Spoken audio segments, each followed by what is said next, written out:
So, Jerry, you were asking me this earlier. Mm-hmm. 5 seconds ago. Editor's notes. Editor's notes.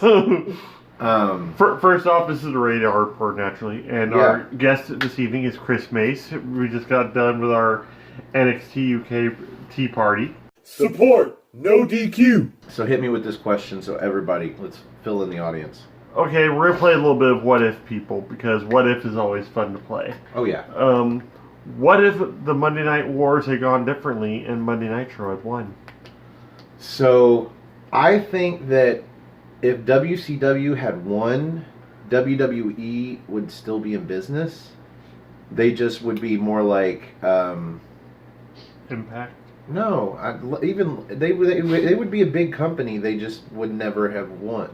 I think WCW, when they lost, didn't just get beaten by WWF. They got beaten by themselves to the point to where there was no recuperation. Yeah. If WCW had won the Monday Night Wars, I don't think WWE would have failed. They just would not have won. Mm-hmm. They wouldn't be as big. So there would be slight changes in the WWE product, I think. Like, there probably wouldn't be an NXT or any of the variations because the brand just wouldn't have that kind of growth. I don't think you would have ever seen the brand split between Raw and SmackDown. Nope. In fact, SmackDown probably would have eventually gone away and it would have just been Raw. Yeah. I'm not really sure how WCW would have been different. You're gonna have to give me a minute. Let's move it on to Chris. How do you think things would be different if WCW had won? Well, I'm about to say it depends. Like I said, if they completely took out WWE, I think I wrote on there and armbar. I said my opinion was if they had completely just won the war, they closed WWE, WF at the time down. I said, I don't see WCW being in business today if we were talking about it, honestly, because the way they were run and just all the bullshit storylines and everything they were doing in 2000 and getting in 2001 before they shut down, I was like, it was just, you can't do that and have a successful product. Now, I would have a feeling they would still be running down that slope and eventually they would have just been closed too, and we wouldn't even be talking about NXT or anything like that if that was a scenario. Because if that was the case and WWF had shut down and WCW was the sole survivor and ECW was gone, like I said, there wouldn't have been any competition. But the way WCW was doing it, I said, I don't know. I don't see them being in business. Just the way they did storylines and how they booked shit and the crash car storylines they were telling and all the bullshit they were telling, the buyer on pole matches and all the dumb shit they were doing. I can say equally of the same accord to WWF during the Attitude Era at some points. Because I have gone back and watched 97, 98, 99, all the Raws, the SmackDowns they're in when they finally started airing, and the pay-per-views. I can tell you, there's some fucking crash booking going on there, too. Yeah. There's a lot of shit that you just don't give a fuck about. Yeah. A lot of stuff you just don't care about, and the matches aren't redeeming either. Yeah. And a lot of terrible booking where there's no finishes for half the matches on a show and shit like that. It's just pretty much a whole crowd is there waiting for the glass to break. They want to see Austin. They want to see The Rock. They want to see The Undertaker. There's a few people that they're there to see. Other than that, like what's going on with D'Lo Brown? Nobody gives a fuck. I gave a fuck. I love D'Lo. You take that back about D'Lo. Sexual chocolate, Mark Henry. When you go back and actually watch those episodes, are you just gonna it is terrible. Are you gonna start picking apart the whole Nation of Domination? Because I'm gonna call this man racism on you. When Mark Henry was trying to have sex with his sex therapist. Oh, and Mae Young. And then he had a male sex therapist, I believe, that he was worried about. Or I think it was an old, ugly therapist that was trying to have sex with him, and it's like, oh, some of this is just ridiculous. Ridiculous. And then 2 words, Katie Vick. I mean... I was about to say, she had the worst gimmick ever. When it comes to crap... Pay me. When it comes to crap booking, WWE, or WWF... We'll call it WWF. If we're they could have buried the themselves if WCW had still been alive with some of the booking that they had. But the fact that they were the only viable option to watch wrestling on a weekly basis on American television. Like, they didn't have to worry about it then, but they've had some pretty shitty booking too. I was a fan of WCW. I was the guy that would watch 2 hours of WCW and then catch the last hour of Raw on USA. Like, I'd miss the whole first hour of Raw because WCW was my show. And then when WCW went to 3 hours, I stopped watching Raw. Well, I used to have, like, back when the Monday Night Wars were going on, we had cable. It was Comcast, I believe. And it was, USA was 26 at that point, and, 36, and TNT was 37. So all we had to do is flip-flop back and forth, and then at the end of Monday Night Raw, you just go over 37, and they'd be completely rebroadcasting Nitro, the whole 3-hour show. I wasn't allowed to stay up that late. Well, that's what we would do. We would record it. So, like, we recorded after that. Didn't have tapes. I was a poor kid. But the thing is with that is I think where WCW screwed up in the first place was actually trying to recreate the Attitude Era stuff that WWE was doing instead of sticking with what they did, which like was almost what they felt like they had the big superhero type storylines. They had their heroes, they had their villains. What won WCW? What won the Monday Night Wars for WCW when they were on top was the NWO. Yeah, and they milked that for everything they could get out of it, to the point to where there was blank WO everything. Like there was blue WO and LWO. You had like the offshoots and whatnot. But if they just kept the base group, it was okay. But everybody needed to be part of the NWO after a while. I actually watched the NWO 3-disc set not too long ago. And even like Scott Hall, Kevin Nash, and Hogan agreed that like the fact when it became to a point where half the WCW roster was standing out in the ring with NWO shirts on, that it kind of started losing its magic right there. The fact that you had Ed Norton. Who the fuck cares about Ed? Like, not Ed Norton, Scott Norton. Ed Norton's awesome as a Hulk. Well, what I liked about it was it split easily the baby faces with the heels. Mm-hmm. Problem with that is you still have to have heels that aren't NWO, and so you have even fewer baby faces. And so when everybody that wears the white and black is a heel, like the show becomes way too heel heavy. And the crazy thing is, they were heels, yes, but they were cheered like baby faces. So it was a really weird breed, but it was pretty much because I always cheered for Hollywood Hogan. Yeah, I didn't particularly care for him outside of his acting roles, like Mr. Nanny. Loved Mr. Nanny. Suburban Commando, and when he became Hollywood Hogan though and turned bad, dude, I was an NWO mark. Yeah, I loved the NWO. That was my shit. And but I was a poor kid, so like I couldn't record shit. Like I had to watch it Monday night. You know what I did for the pay-per-views? You could turn the channel to the pay-per-view and it would be that scrambly shit. Like they always make fun of people watching the late night shows. Yeah. With the titties. Max. And yeah, it would be all blurred. You couldn't really see anything, but the audio would be perfect. Yeah.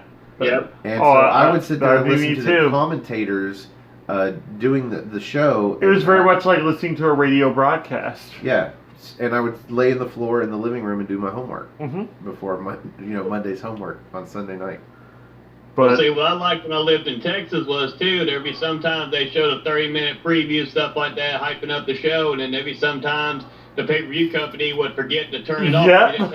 So I got to see like Slamboree the year that Kevin Green, Roddy Piper, Ric Flair fought the Wolfpack in the main event. Like I said, I got to see that one for free. Never paid for that. Oh well. we all, like my family, would actually sit on the couch and wait for that moment where the free for all would end and the pay-per-view would begin, and see if for some reason the cable company would slip up and we would get that pay-per-view. Happened maybe 3 times the entire time we did that. Yeah, it happened twice. It happened with Slamboree that year, and then it happened with the Royal Rumble '97. So I live in Corpus Christi, Texas. They kept saying, "Oh, if it didn't sell out, it was going to black out." It was black out. Well, they showed the whole pay-per-view, the Royal Rumble '97, free everywhere in Texas. They showed the whole pay-per-view. That's crazy. But that like kind of an offshoot of that question. Well, hold on. Okay. Like I wanted to say what I liked about the NWO and the size of it was a true like stable faction, like big like takeovers style, like where we could actually take over the show. And they had a lot of that storyline, WCW versus NWO World Tour. There's a video game. Yeah. I mean, you had members of the NWO in all of the card. Yeah. Main event card, upper card, middle card, lower card, jobber card, tag team card. Nacho cart. They had representation everywhere on the show. And I liked that because they were all expansive. They felt like they really could take over WCW, and I dug that. Also, I think WCW was really good about taking chances, unlike what Vince does now that he's the only real game in the or show in the game. They were really good about taking chances, but they were really terrible about following up on it. Mm-hmm. Like they brought in Vince Russo and they gave him the opportunity to turn the show around, and he implemented what I liked when he came in with Eric Bischoff and they started the New Blood. Yeah, I thought that was a fantastic idea. I thought the name for the WCW guys that were old and established as the Millionaires Club was stupid. Stupidest name for a faction ever. I don't know. Fortune was way up there too. And I don't know how Diamond Dallas Page got put in the Millionaires Club. That didn't make any damn sense. Living up the street from Eric Bischoff. But I thought the New Blood was what could have saved WCW, but they gave it a chance up until a point. But then I think they took more risks than they needed to, and those failed risks, like setting Sting on fire. I think those failed risks led them to cut short the storylines that really could have saved the company, because they nixed the entire risk instead of just the idea that taking Sting up to the top of the Titantron and lighting him on fire is a bad idea. I think WCW could have been saved. If Eric Bischoff had bought the company, I think they could have done something and stayed in the game. Well, you remember he talked about that, where he was trying to buy the company, and then they were going to do a reset. They were going to be off the air for like 6 weeks, and they were going to start off with a new pay-per-view called The Big Bang, and then everything just fell apart. When they didn't have that TV deal anymore, that's just what screwed everything up. It wasn't worth as much at that point. Yeah. The thing is with that is something I always go back to. Like, we know the actual resentment between Vince McMahon and Shane McMahon. So what if that had been legit? What if Shane McMahon had actually bought WCW, not storyline wise, and him and Eric Bischoff actually ran with it? Do you think it actually would have survived and possibly been like almost as big as TNA Impact that it was in the mid 2000s? I don't see that as ever being a possibility. I can't get around the fact that if Shane McMahon were to go against Vince like that, he'd be basically taking all the money he's made on his own up to that point, and that's it. Mm-hmm. He's no longer in the will. I don't think he is anymore anyway. I think Triple H took it. Not that. I just mean, if Vince is a billionaire, don't you want, like, Stephanie gets half, he gets half, and then there you go. I think between the grandkids now, grandkids are going to be getting a good chunk as well. I don't know how it goes down the ladder. That is going to be another great story after a while, as weird as it's going to sound, because Vince McMahon's death, when it actually does happen... We've talked about this before. It's probably going to be like one of the biggest storylines ever. His legitimate death. People are going to be like talking about him like he's Elvis. Were you on the show when we talked about this, when we asked whether or not you think they would actually cancel Raw if he died the morning of on a Monday morning? Do you think they'd cancel a pay-per-view if he died on a Sunday morning? I don't think they would. I think they'd let the show go on. They didn't stop the event when Owen Hart's tragic death. I don't see them stopping the event for anything. Even if no Vince died, disrespect keep going on. No disrespect to Owen Hart. Yeah. But that was Owen Hart, not Vince McMahon. Yeah. Owen Hart was a wrestler. Vince McMahon owns and runs the show. Yeah. Granted, he's got people that can run the show in his absence, but he's the owner. And if he died on a Sunday morning, it would be public before the pay-per-view would go on. Yep. And I could see him pushing it off a week, because they could do that. Yeah. Because it's on the fucking network. They could push it off a week. I could see him doing it. For Vince's death, they would certainly cancel Raw. Yeah. They might even cancel both Raw and SmackDown. if he died on a Monday morning. But on a Sunday morning before a pay-per-view, I think they would push it back a week, man. Yeah, the the only issue with person. Raw and SmackDown is they have contracts with those television networks that they have to provide a show every week too. So they would probably do something like a tribute show. Yeah, a clip they'd show. bring in on both nights. Clip show like they did for Benoit. Yeah. Yeah, Oh, another bad word. Benoit.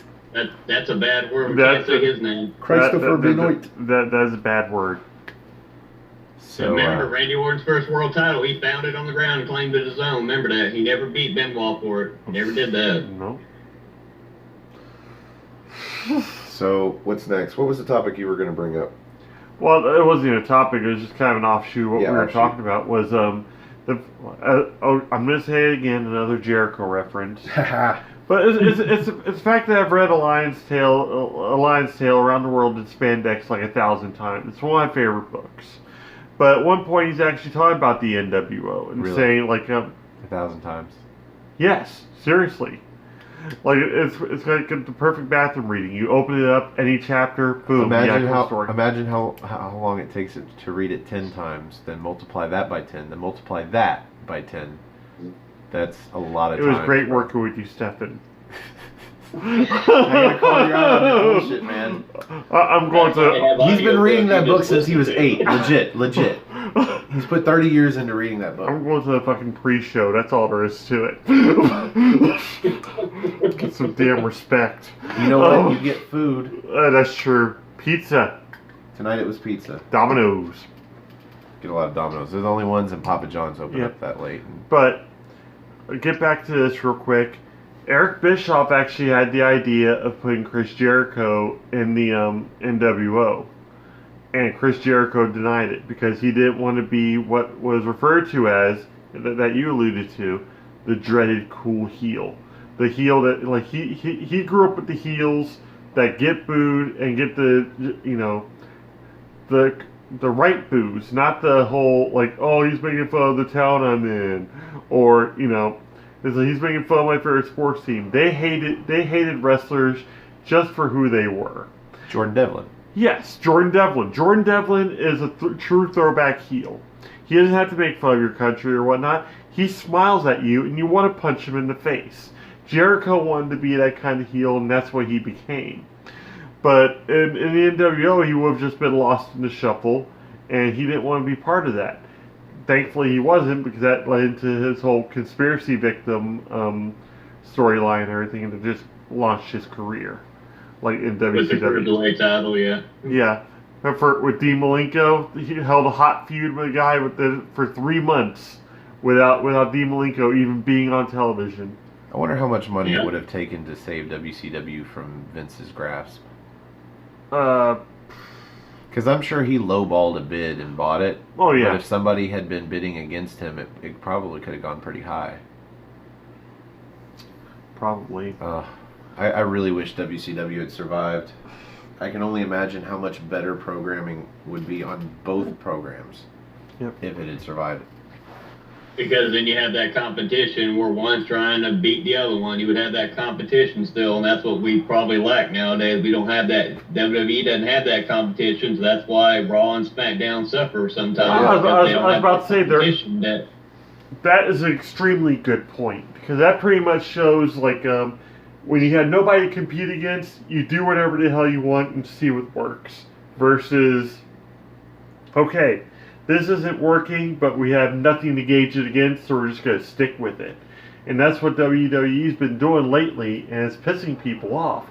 Granted, yeah, they're listening to the fans, but they're taking too long to get to what the fans want. They have to get the fans something that they don't want to make something they want even more. But at the same time, they keep on, like with the whole Kofi Kingston thing, they've been dragging this out like crazy. Like, crazy. Overbooking it. I even had to, yeah, they're overbooking it, just like the Triple Threat Women's match. Overbooking that as well. It used to be, it would take maybe a month to build a hot feud or whatnot. We've been, like, building at this stuff for damn near a year now. Like, since Ronda Rousey even debuted.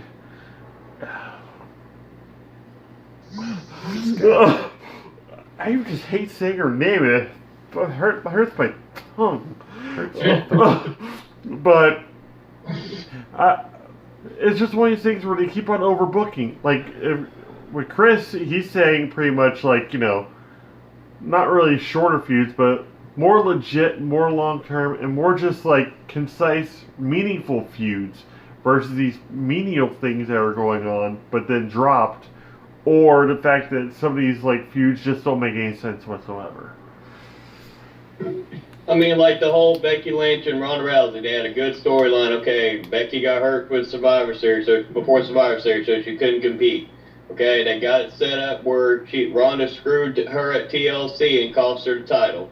Okay, you had it there, then she won the Royal Rumble. But then after that, they just convoluted that bullshit. Oh, well, I'm going to suspend you. Oh, I'm not going to do this. I'm going to do this. I'm going to fire this person. I'm going to fire that person. You're suspended. You're arrested. You're back. We need you. Ronda's leaving. We need you. We're going to put the Raw Women's title on at Fastlane. Ronda drops the title. Wait, no, she doesn't. At Royal Rumble. Yeah.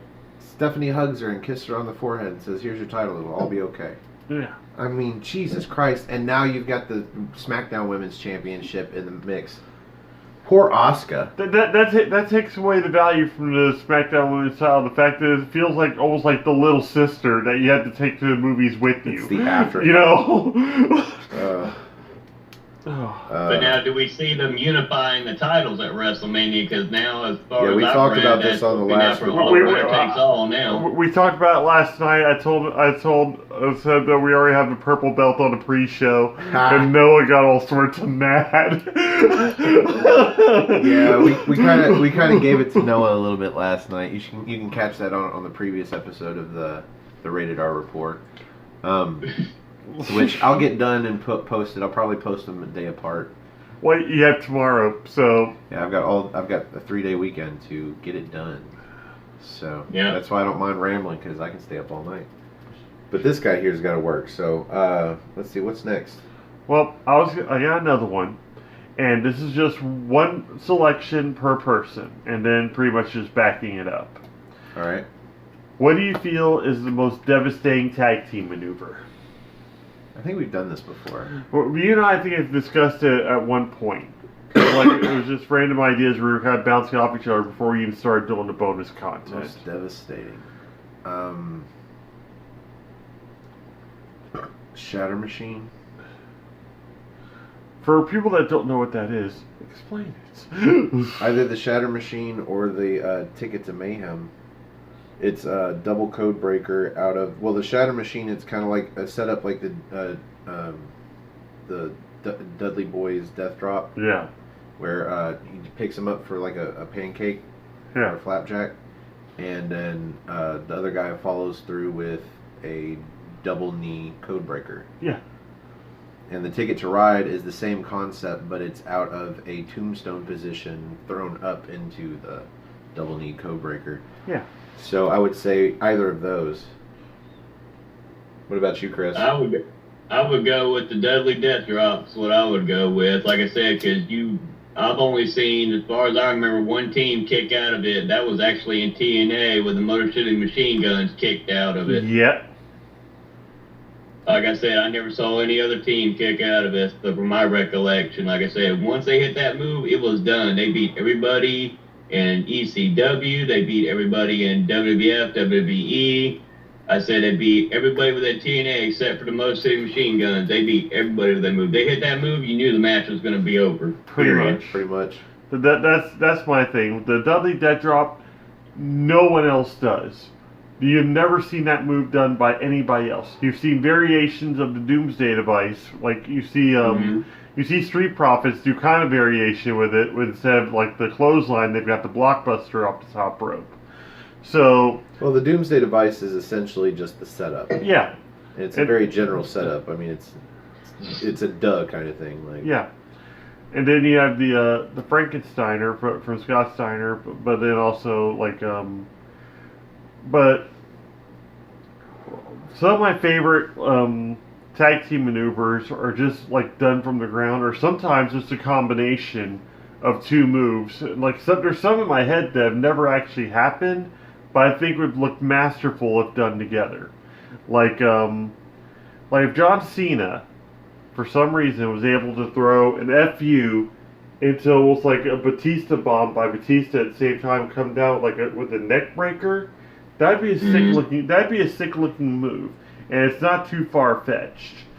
And like lately, you got all sorts of different moves you can do, like taking a flapjack, like it's almost like a 3D, and as the guy's coming down, almost like a downward spiral from the other dude just jumping up, almost like a zigzag, or if you want to call it that. Or pay dirt, I guess it was when Shelton Benjamin did it. But there's just so many different variations of so many different moves.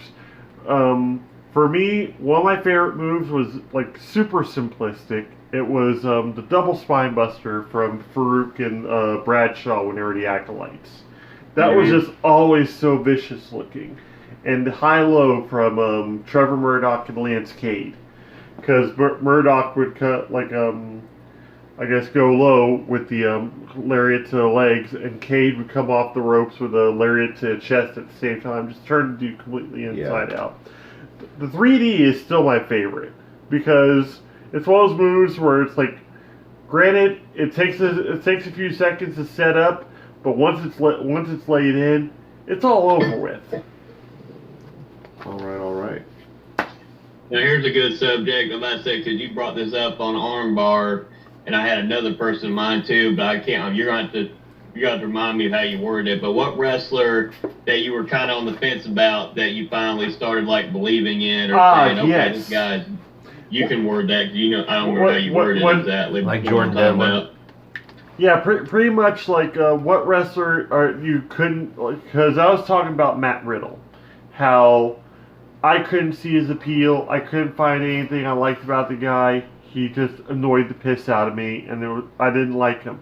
But now I've turned around because I realized he's just a victim of A, bad writing, B, he just can't cut a promo, but the less he says, the better he is.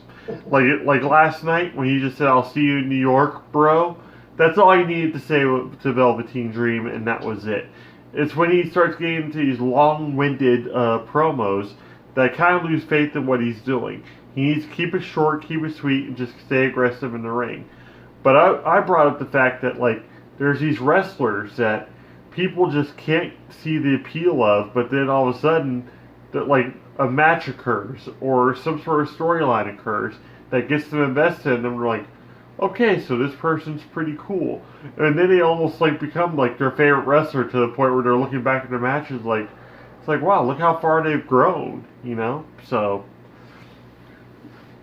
Jordan Devlin a little bit. Oh, Jordan Devlin, definitely with you. Like, but the first time you and I started watching Jordan Devlin, you're like, I hate this guy. Tyler Bate. Well, Tyler Bate's just one that you established that you hate to love. Yeah, I don't want to like him, but he's really good. Yeah. He's really entertaining. My friend Chad brought up the best one, I think, out of the entire lot, and that was The Miz. I can't. I want to be that guy, but I can't. I was on board with The Miz from day one. You were? Oh, dude, The Miz was great.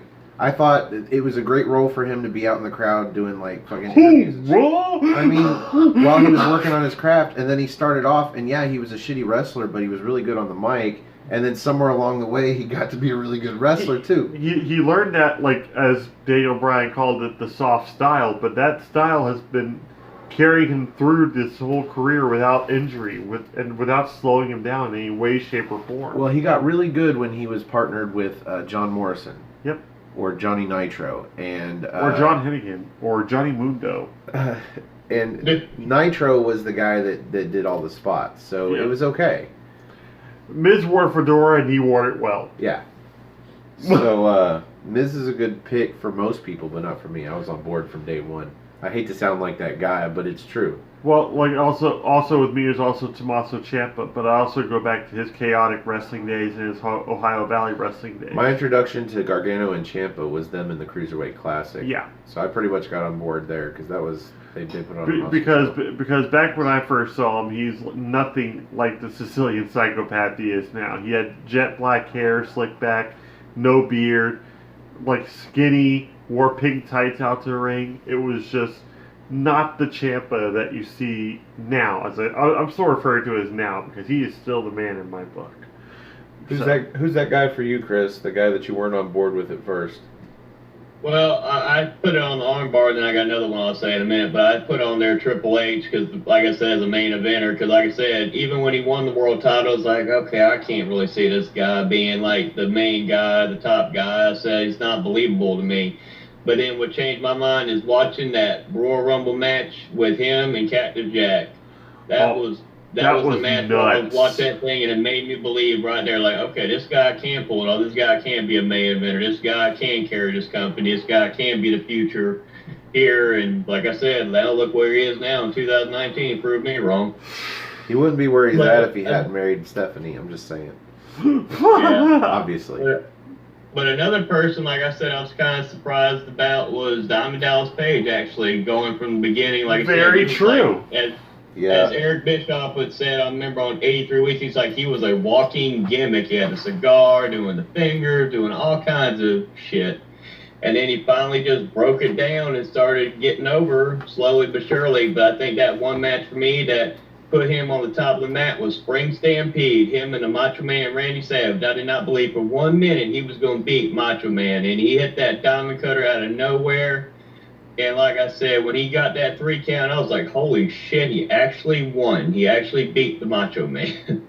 This was and NWO, right? Right there. At any time he can win. Anytime he can win that world title. Anytime. It took him 2 more years, but he finally did win it.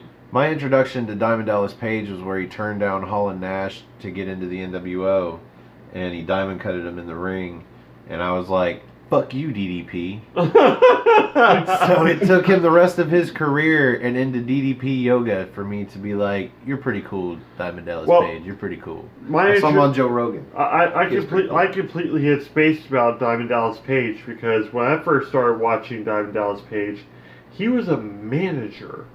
Okay, he was managing the Fabulous Freebirds with Michael P.S. Hayes and Terry Bam Bam Gordy and I think it was Ronnie Garvin. I want to say Ronnie Garvin. But yeah, that team, and he was managing them. It wasn't until he actually started getting more involved in their matches and whatnot that he actually started training to become an actual wrestler. And little by little, just like The Miz did, he started growing his craft because he started off as like the mouthpiece of the group. He started off as the promo guy, and sure enough, he built into this like, I'm not gonna say it, a great wrestler, a great performer. I would watch his matches just to see where he was gonna nail the diamond cutter from, and because like it was such a quick move to nail. And after Canyon started doing it and be just doing Canyon cutters to everyone back in the backstage area on Thunder and Nitro, and just going bang, and just completely shaking off the camera, was some of the funniest shit I think I've ever seen in my entire life. My favorite DDP match was against the King. Yeah. At the beginning of Ready to Rumble. Oh, Jimmy King. Jimmy King. Yes. Not Doc Cruiser. Jimmy King in a dress. It's breaking the fourth wall. It's breaking kayfabe. But I like that. That whole movie was fantastic. I love that movie. I'm such a mark, I'm sure, but I really do love that movie. That movie was the reason I wasn't that heartbroken when David Arquette won the title. I really enjoyed the movie. Ric Flair actually gave David Arquette like some of the best advice he could ever give him after he became world champion, and everybody was just like, what the hell just happened? He told David Arquette, what you need to do is take the belt with you, go to the bar where the boys are at, and buy everybody a round of drinks. Be that champion. Be the man. Be the one that, is like the standard bearer for how people should be like showing respect for your fellow performers and everything that have been there busting their ass for years. But you're wearing like what they're coveting, what they want to be, what they've aspired to be their entire life, just because you're in a movie more or less about WCW. So David Arquette did that, and after that, he really did catch the wrestling bug to the point where now he still is wrestling. Yeah. So he got enough of all the trolls making fun of his wrestling career and decided to do it for real. Probably 10 or 15 years later than he should have. Mm-hmm. But to his credit, he's doing it. Do you consider that to be the best wrestling movie, or do you consider a different one? For me, it is. For me, it's The Wrestler. I haven't seen The Wrestler. Oh, The Wrestler is a fantastic I think film. I would have, but no. The Wrestler is a fantastic movie. Love movies. I can never make up my mind as to what to watch. Well, The Wrestler is one you really need to check out because it actually has some really great cameos in it too, including Ron Killings, aka R-Truth. Because at that point he was Ron Killings, and he had Necro Butcher in there, and a whole bunch of Combat Zone wrestling guys, and Ernest the Cat Miller plays the Ayatollah, like The cat. yes, I love the cat. Between him and Norman Smiley, they're my favorite wrestlers back in WCW. Because Norman Smiley's scream was like one of the greatest things I'd ever heard in my entire life. I think I remember Especially when he was hardcore champion. Ernest Miller came in because of Glacier. Yeah. He was like a sparring partner with Glacier. Yes, he was. Glacier was one of my favorite gimmicks. I wish that had survived. It was so cool. Oh, you want to hear something really great that's going to blow your mind? Do you know who Jimmy Wang Yang's trainer was for the longest time? Glacier. No. Tamika, the guy who played Bruce Leroy in Barry Gordy's The Last Dragon. Nice. Bruce Leroy. Yes. He got me to watch that movie. I watched it a few months ago. Wow. I can't believe I'd never seen He that. had never seen The Last Dragon. Great movie. Testament to the 80s. Yes. It's so 80s-rific. Oh, that's another great wrestling film was Body Slam with the Tonga Kid and Roddy Piper. And that was during the rock and wrestling days. Yeah, see, a lot of those 80s references. Like, I lived through the last half of the 80s, but I wasn't coherent really until 89 into the 90s. And so my 80s references are slightly nostalgic from the 90s nostalgic references. All right, we've actually kind of done this before. The fact that we talked about our first ever live event or favorite live memory. What's your most earliest wrestling memory in general? Like what's that one like memory of yours that dates back so far that you're like, this is something I'm gonna be probably watching forever? I think it was 4 or 5. We lived in Germany, so we only had one channel with English. Mm-hmm. And somehow we got a WWF pay-per-view, and I guess probably because it was the Armed Forces Network, we probably got them all. Mm-hmm. But what I remember Ultimo Dragon's entrance in one of his matches. It was a really long rampway. I remember that. It was all dark. He was blowing fire. That's why I remember it. Mm-hmm. Like he had the fire flames up, and it was really cool. So I'd say that was my earliest, just his entrance. What about you, Chris? Earliest memory of wrestling was me watching, the first show I remember watching with my dad was Survivor Series 1990, I think it was 90, when Undertaker debuted with Brother Love. Oh, wow. And That's a hell of an introduction. Scared the shit out of me when I was a kid. And then, like I said, I got older and started liking the Undertaker more and more. That's why I say he's one of my favorite wrestlers of all time to this day is the Undertaker, just how he ended up involving his character and the matches and everything like that. But like I said, I just still remember that first memory of remembering the Undertaker and being scared to death hiding behind the bar in my parents' family room just because of the fact it scared me to death seeing that guy. All right, so favorite championship victory. Like, didn't have the title, this is your first title, championship victory. Now my cat's going to photobomb here. Like, was it John Cena beating JBL? For me, it was, it's got to have been Goldberg defeating Hogan for the WCW World Heavyweight Championship. That was awesome. That was a pretty good one. And I got to watch it for real because they gave it to us on Monday night. That shit was on Nitro. What about you, Chris? I think it's gonna sound weird, and you might think it's funny, but I think one of my favorite title changes was Super Brawl when it was Lex Luger and the Giant versus the Outsiders, and just the storytelling where they took Lex Luger out of the match, and so the Giant had to start the match, and it was like all of a sudden, just I was a big Lex Luger fan at that time. Just him coming down, being defiant, just knocking out Eric Bischoff, coming there to come save the Giant, winning the tag team titles. It's like one of my first favorite title changes I liked, and I always remember that. I could go back and watch that whole match this day and still be entertained by that match. Nice. What about you, Jerry? I have two favorites. Sweet. And for two completely separate reasons. One, John Cena retaining at New Year's Revolution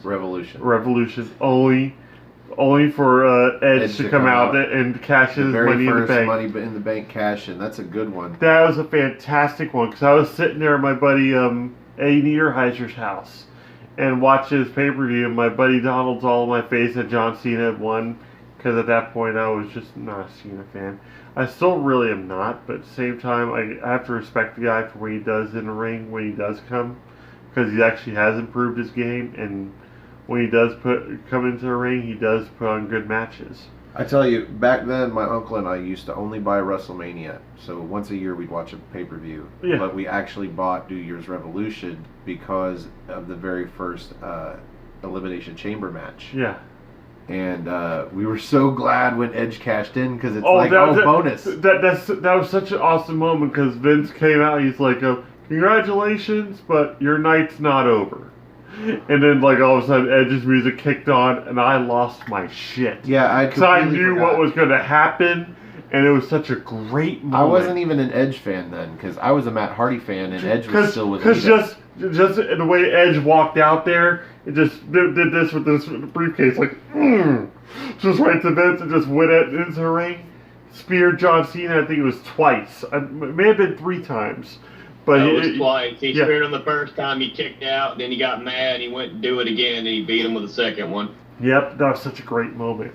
But then my other great moment is a 2-parter, because I was at an OVW house show, and what? Oh, never mind. No, go on. What were you gonna say? I think that's 2-parter. I might have been there.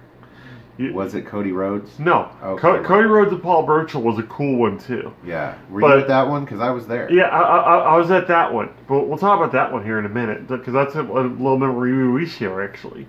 But this one was just a regular OVW house show. It was the last appearance before you guys call up from Boris Alexiev, who went on... Actually, like, first he beat up Santino, right? Yeah, Santino Marella. He ended up winning this match against this jobber that was dressed like a Cub Scout. He kept on putting the arm bar on him. People knew it was his last match, so they're like, break his arm, break his arm. but sure enough, because at that point Santino was this Russian. Yeah, he went from Russia to Russian shoot fighter guy. And then next thing we know, we're sitting there watching Monday Night Raw after that Saturday night, and they're shooting live from Italy. And Boris Alexiev is now Santino Marella from Italy, and he's out in the crowd, and he gets pulled up there to face Umaga. And wins the Intercontinental Championship. And Bobby Lashley comes out there and helps him win the Intercontinental belt on his first match in the company. That was such an awesome feeling, because we're like, that's not Boris. It's like, that's not Boris. That dude's smiling. He looks like an idiot. And then he took off his shirt and he saw a big lion tattoo. I'm like, oh my gosh, who is fucking this guy? Lexington? I remember that. I used to watch OVW back then. Yeah. That's why I ended up going to the show. So that show we went to, it was at the Von Reno Starks Convention Community Center, which is just a church's gym. Yeah. And a really big gym with seating, and I had the perfect seating. Yeah. I won't go into why. But the main event for the show was Cody Rhodes versus Paul Burchill for the OVW Championship, and Paul Burchill was the champion. And I'm like, it would be so cool. The Ripper Paul Burchill. It would be so cool to see Cody Rhodes win this title at in a gymnasium, but it's not going to happen. This isn't a taping. Sure enough, they had a camera going up in the loft, and they taped Cody Rhodes beating Paul Burchill for the OVW Championship, and that was fucking amazing. He lost it a couple nights later at another house show. But they showed it on TV. Yes, it did. That was really cool.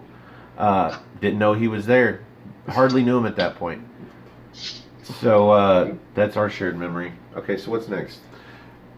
Okay, I got one. So, what is the most shocking victory you saw in a wrestling match? Like something you didn't expect to happen. You didn't expect this person to win. The most shocking victory in a wrestling match from a wrestler. You're kidding, right? Huh? Go ahead. It's always going to be Lesnar and Undertaker. Oh, Lesnar versus Taker into the streak. Yeah. I don't know. I kind of saw that coming. I didn't. But at the same time, I knew the streak was going to end eventually, but with Lesnar? Something about it, man. Something in that match told me it was coming. But even then, But I was still shocked. we talked about that. It's like how, Lesnar possibly took liberties in the match, but at the same time... Give us just one moment, folks. Support, no DQ. So, well, what's yours, Chris? Mine, like I said, I agree with the Undertaker versus Brock Lesnar because I was there live when I saw that happen. That was Really? But another one that really shocked me was TLC, Sheamus versus John Cena for the WWE Championship. Oh, and that Sheamus was a big winning one. The damn title. That was shocking because I remember after that match hearing all the rumors and stuff. That wasn't supposed to be the finish of the match. It was a botch. They botched that. They were supposed to go through the table. It was supposed to be a rematch of the Rumble. Blah blah blah. But I mean, you could hear the announcers and their boys. They were acting like they were stunned and shocked, like they're acting like suspicious, like that wasn't supposed to happen. But they were Mike Striker was trying to play him. It don't matter. He won the title, and that was one of those shocking moments. Like I did not expect that to happen. Well, in true Jerry fashion, my answer has multiple parts. Yep. Essentially, any win garnered by Zach Gowen. One-legged man in an ass-kicking contest. Anytime a one-legged man in an ass-kicking contest wins the fight, I didn't see that shit coming. Trust me. I didn't see any of Zach Gowen's If he threw a wins coming. split-legged moonsault, how would you know? How does he hit a Hurricane Rana? He can hit a lot of drop kicks. One arm head scissors. He's got a sister named Eileen. Are we done with the one-legged jokes? You got a top 5? Not tonight, I don't. How about you, Chris? Do you have a top 5 list you want to try and pull off? Oh, I got you. Lord, let's see here. I got you. Hold on, Stefan's got his hand raised. We're going to see what he wants. This is real simple. Top 5 pyros. Oh, top 5 pyros? Well, that's actually a pretty good one. We're not talking entrance music. We're not talking entrance complete. Top 5 pyros. Okay. So you can't say Edge. Well, you can because he got pyro eventually. Yeah. You can't say Taker though. Can't say Taker because he doesn't have pyro. He has smoke. And when he has lightning, it's graphics. It's not actual lightning. So it isn't. No. Trust me, if they had a machine that could do that, it would be noticeable. Yeah, that's true. It'd be huge. Do you want me to start? Well, if you want, it's up to you. Hey, Chris, do you have some in mind, or do you want Steph to go ahead and start first? He can start, so I'm going to think for a minute. Okay, so you got RVD. Oh, RVD's is awesome. Brilliant. Yeah. The Dudley Boys. Oh. So okay, RVD's got all the explosions that go around the middle school Raw set. Not the Attitude Era, but the Ruthless Aggression Era Raw set. The superior of eras. When the Tron looked like a sideways diamond that's stretched, I know there's a better term for that shape. But all of the little lights would have explosions in front of them. That was so cool. And then the Dudley Boys had the rockets that would shoot to the stage and cause the explosions. So there's that. You got to go with Kane because he's got the stage, plus he's got the corners that he can command on whim. So contrived, but we love it. And when they fucked it up, you knew. Yeah. He'd drop his arms and nothing would happen. Shit. Or there'd be a corner that doesn't go off. Or there'd be somebody too close and they duck and cover real quick. Shit's loud and it's hot. Yeah. All right. So that's 3. You can throw one in. All right. naturally for me, or actually, well, I've got a couple actually. Jericho's like after all the time you just had that huge just like blast. Okay. Secondly, Goldberg. Goldberg's going through the sparklers and everything. Yes. That was really cool. That's and then definitely 4 on my list. and then the explosions that would come up when he did his like kick and Kicks everything. and punches, yeah. Those were always timed perfectly, but dating back to one of yours, Kane, but not just any Kane pyro. One of my favorite Kane pyros was for when he was in a Money in the Bank ladder match, and like when he came out, he like the pyros went off and all the ladders were on fire, and that was just so badass looking. And otherwise, like, it's hard to balance the two because they're both really cool looking, but if I had to choose one, Christian's golden showers that he would get. Okay, Randy Orton's looked cool because he had that pose, but at the same time, you had like Christian with that big hooded jacket on, looking around like AJ Styles did for the longest time, and that was really cool. But I just love the. Okay, so my number 5 is going to be a 2-parter. Okay. Because I can do them together because they did use them together, I think, at a few points. Yeah. So you've got Shawn Michaels with the pyro going off behind him as he does his pose. Yeah. But also X-Pac doing the X pose with the oh yeah like that when he does the jumping crotch shot. Yeah.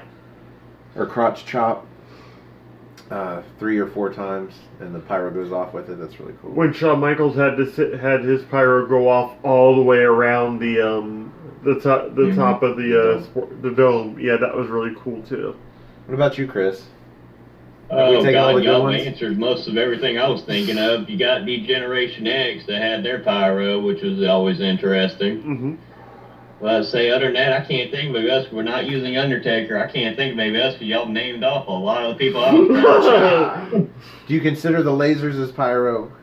Because then it's Glacier all the way, man. Well, I thought you would have gone with Ricochet for that because you're all about the Ricochet. Glacier's lasers were way better. I like Glacier's lasers, though. And then he'd stand in the middle of the ring and they'd circle him and he'd do his fucking karate.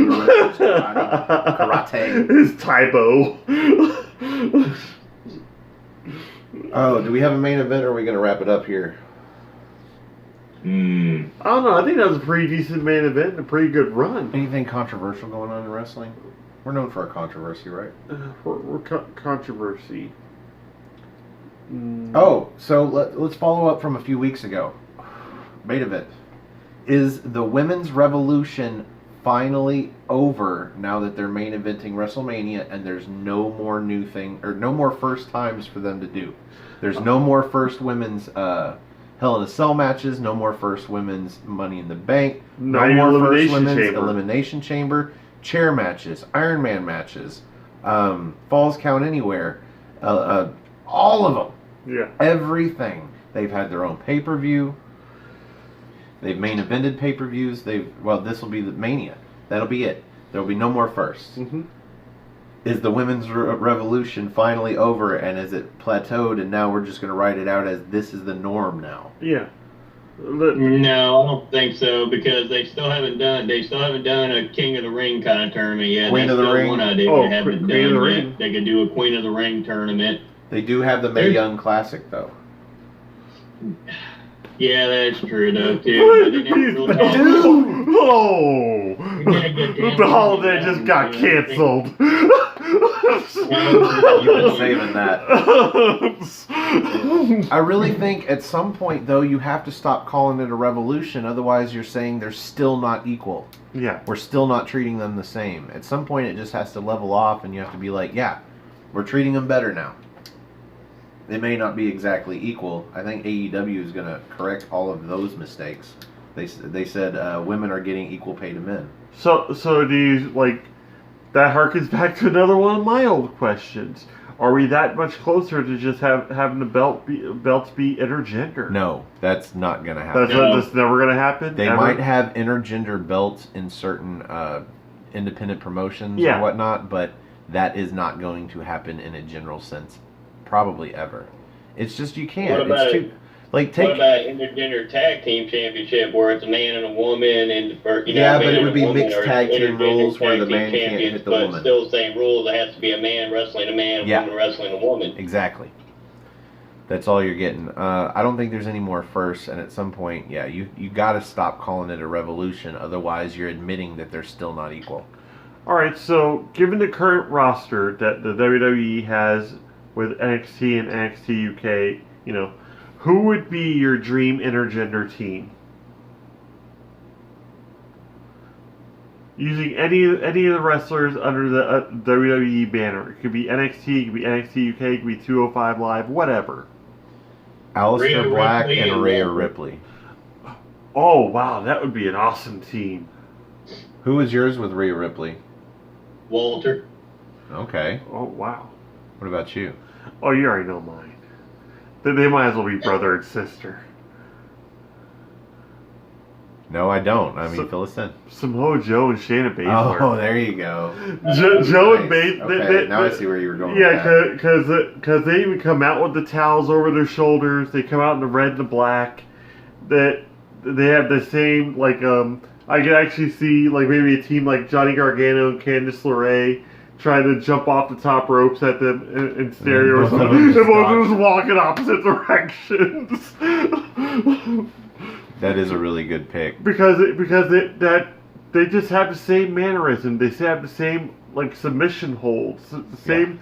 They just call them different things. The same mentality in general. It's like she was made in the lab out of Samoa Joe DNA, So that'd be my pick for that. But can you imagine a match between a finals match for the mixed match challenge between Samoa Joe and Shayna Baszler versus Aleister Black and Rhea Ripley? Oh man, That would tear the house down. yeah. Holy shit. So I think that does it for. Yeah, we're gonna end on a high note on that one. I think the thing is, I think it's already restarted on us. No, you reset it. Not 11 minutes ago, more like. Yeah, you did. Oh, you sure it wasn't? 40, I'm positive it was. 50, Yeah, because you had to ask this question off camera, and then we went back to do it. Yep. Oh yeah, no, that didn't happen. Oh no, we're consummate professionals. We don't ever run out of time. Yeah, we never We, run we, out of kn- time. we know everything. We know everything. We see everything. We do everything, and that's what we do. Yeah, I have a real Yeah. camera. I don't just use the awesome We- camera on the front of my phone. We don't use a camera phone. We don't use a microphone attachment. We don't use a tripod. That microphone attachment, that was an expensive piece. And we don't That's Google search professional right anything there. if we need to. We don't do that. We don't Google shit here. It's all wrestling knowledge. It's all up here and in here. In the brain. So it is the rapport, so we can break the fourth wall. But this is getting ridiculous. Chris, thank you as always for being on the show. Thanks for staying up late with us, man. Seriously. No problem. It's great content. Whenever we have somebody live, I try and keep them after for some chat. Yeah. And then it gets to be an hour fucking long. It became that. It became that after a bit. It's just we would just be sitting here after we got done recording the tea party, why the fuck weren't we recording this? Right. We have so many great topics and so many great ideas going on, but then one day you were just like. Finally, we start recording it, and it's like, hey, what? Anybody got something to talk about? I'm out of ideas, man. Let's just bullshit it. It was very equivalent to on that '70s show when the gang decided they were gonna get a tape recorder and tape their conversations while they were high around the table. That's why this is bonus content, So it's just... yeah. So where can we find you, Chris? Facebook. Like I said, you find me on Facebook at Christopher Edward Mace. Like I said, support NoDQ.com, support Aftermatch Wrestling, support The Simple Man, Noah Foster. And like I said in the previous video, I'm going to say it again. Like I said, let's respect everybody. We're all part of one big wrestling community. Let's respect each other's opinions. Like I said, if you got something constructive to say, be constructive about it. Just don't be blunt about it or rude about it. Just state your opinion, make a good point about it, and let's debate about it from there. I was about to say, don't just run into a discussion with somebody about wrestling without knowing your facts. Well, debate, don't attack. That's exactly. The thing. My thing is, when somebody starts attacking me when they're trying to convince me of something, I automatically know that this isn't going to be a real debate or a fair debate. They're just going to, if I present a good argument, they're just going to attack me personally. and it's like, That's what annoys me most about the no DQ Facebook page is the fact that there are so many trolls out in there that can't spell that just go in there just to start shit. It's like, oh, I'm just talking about Virtue. no, I can't badmouth Virtue too bad since. Hey, want to tell you about having your cat on the screen? We discussed this a little bit ago, didn't we? Hey, you keep wanting to be. Yes.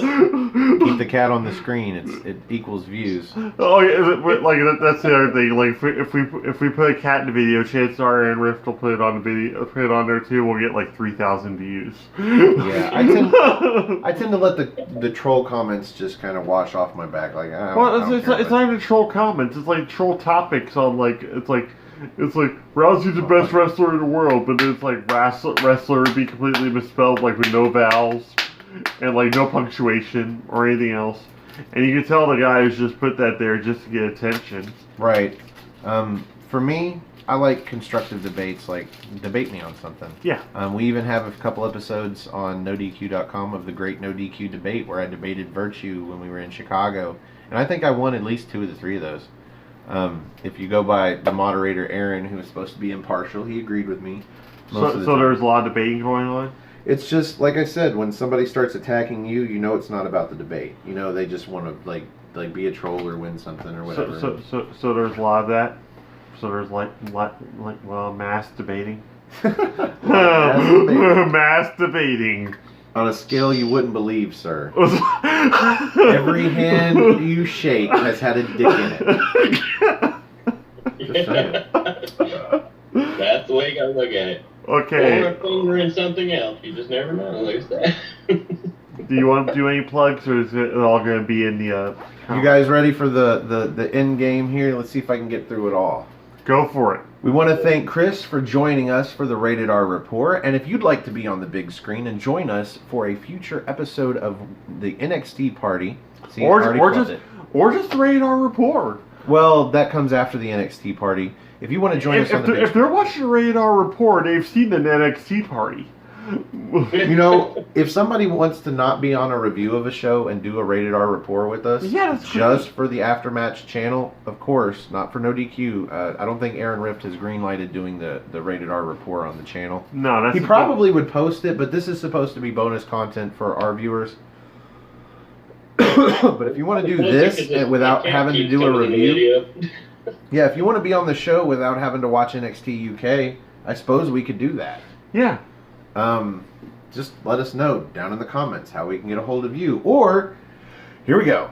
You can find me on Twitter. Just go to nodq.com/Stefan. That's STEFAN. Or if you just want to find me on Twitter, you can go to Stefan R. Osborne, OSBORNE. As always, the R stands for restricted because I say fuck bomb a lot when Jerry's trying to say his Twitter handle. You can also find this gentleman on Twitter.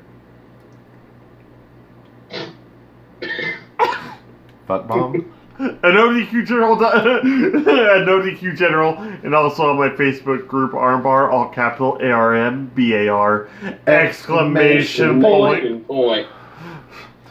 Join us in there for kind of discussions we have here, plus a whole bunch of memes. Every now and then I'll ask people to make up wrestlers or wrestler names, make up wrestler moves, whatever. But just general conversation with great people. A lot of the No DQ Galaxy is in there. Got great set of moderators, great set of administrators, and let's just keep on growing the community together. Because like Noah says, but Noah says it's so much better. So if you like this video, you should click the like button. That's below me. If you like all of our videos, you should click the subscribe button. That's below Jerry. Help us get to 100 subscribers. I believe we are at 65 now. Mm-hmm. We are 2/3 of the way there, ladies and gentlemen. At 100 subscribers, we will start doing our show, What's NXT Live. That's where we review NXT weekly. We might even start doing some takeover reviews live, although that would go head-to-head with Aaron. And he gave me the clearance. He said you could try. He said that on... we could try! He said it on No DQ Live, where he was taking, or No DQ Video Live. Yeah. And I called in. He said we could try, but no, I don't think we're going to do that. But At 100 subscribers, we will start doing What's NXT Live, and you can see all the shenanigans and flubs and flops, and there's a lot of outtakes that I don't edit into the show. I don't know. I'm thinking more and more of the pressure of actually doing it live will just leave us just trucking on into like this train wreck that keeps on catching fire as it keeps on going. So if you'd like to see that, you know, his botch where he recorded us last night and he called me and the other guys the NXT horsewomen instead of men. I was like, really? We're women now. Wow. That's great. Thanks, guys. Well, that's okay. We got him back for you a couple times last year. So yeah, click the subscribe button. Click the bell icon. It will let you know when the Rated R Report episodes go up because it's weird times. I edit them just when I feel like it, and then I'll post them because it takes forever to process. Mm-hmm. But usually well worth it. So I think that's all the plugs and everything else. Yep. For the Holiday Chris Mace, for the General Jerry Slaughter. I'm the Wizard of No DQ, says so on the shirt, so it's got to be true. Thanks for joining us, and we'll see you next time. Did you mean for that to rhyme?